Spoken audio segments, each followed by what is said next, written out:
now.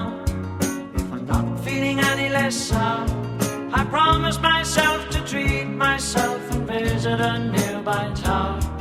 And climbing to the top, will throw myself off in an effort to make clear to whoever what it's like when you're shattered, left standing in the lurch at a church where people are saying, my God, that's tough. She stood him up.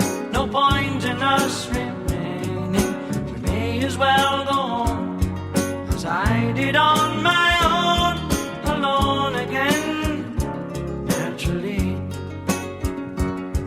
To think that only yesterday I was cheerful, bright and gay, looking forward to what wouldn't do the role I was about to play.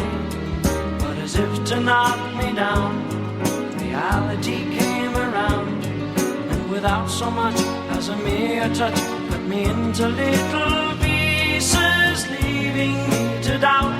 Talk about God in His mercy, if He really does exist, why did He desert me in my hour of need?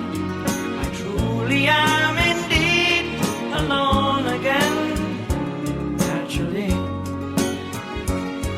It seems to me that there are more hearts broken in the world that can't be mended, left unattended. What do we do? What do we do?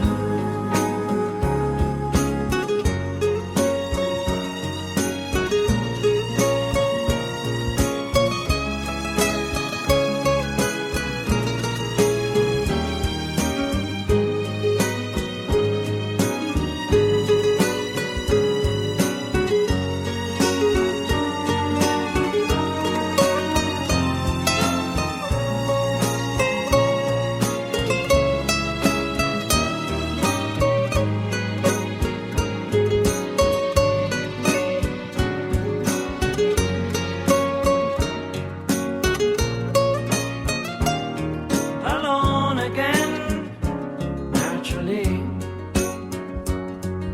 Now looking back over the years, whatever else that appears, I remember I cried when my father died, never wishing to hide the tears.